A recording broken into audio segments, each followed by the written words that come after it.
Focused बना देती हैं अपनी एक्टिविटीज़ के माध्यम से, अपने क्लासरूम में प्रेजेंटेशंस के माध्यम से, कि बच्चा उनकी क्लास को छोड़कर ही नहीं जाना चाहता। ठीक है, तो अल्टीमेटली जो रिफ्लेक्टिव टीचिंग है उससे टीचर को क्या पता चलेगा? एक तो टीचर सेल्फ अवेयर होगी, उसे पता चलेगा कि मेरा कौन सा वाला मेथड बच्चे को हेल्प कर रहा है। अब ये अगर वो खुद ब खुद सेल्फ अवेयर होंगी तो डेफिनेटली इंप्रूवमेंट आएगा उनकी स्टडीज़ में, इंप्रूवमेंट आएगा, जो स्टूडेंट्स का एंगेजमेंट है वो बढ़ेगा, और जो वो मेथड्स इंप्लीमेंट कर रही हैं उन मेथड्स को और इम्प्रोवाइज करके इम्प्लीमेंट कर सकती हैं।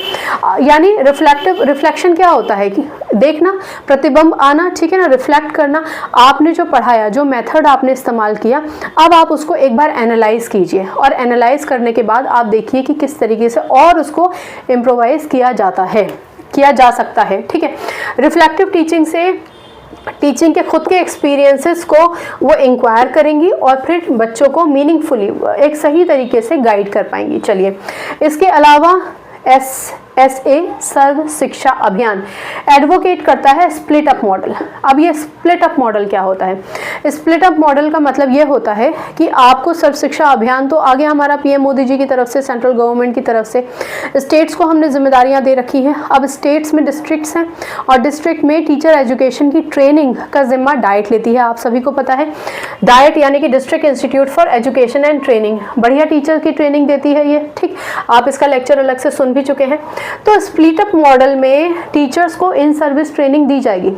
6 से 8 दिन की ट्रेनिंग तो डाइट देगा, और उसके बाद 2 दिन उनको एक्चुअल ऑब्जर्वेशन के लिए दिया जाएगा। यानी कि क्लासरूम में टीचर किस तरीके से पढ़ा रही हैं, लेक्चर दे रही हैं, एक्टिविटीज़ करा रही हैं, बच्चों को इन्वॉल्व कर रही हैं, बच्चों को ग्रूम कर रही हैं, उसका ऑब्जर्वेशन किया जाएगा। जब उसका ऑब्जर्वेशन किया जाएगा तो फिर टीचर को खुद को भी पता चलेगा कि उसका कौन सा मेथड सबसे बेहतरीन था और कौन कौन सी चीज़ें उनको नहीं करनी चाहिए थी। ये सब इसलिए क्योंकि हमारा सर्व शिक्षा अभियान हर एक तबके से बच्चे को एक साथ एक क्लासरूम में लेकर आया है। पहली बार उस बच्चे को पता चला कि मैं इन सबके जैसा हूँ।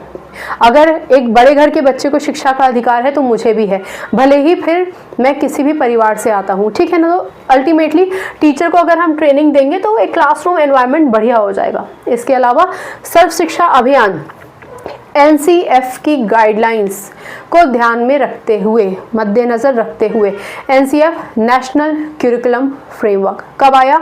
2005 में। NCF का बेसिकली काम होता है कि वो एक करिकुलम बना देगा।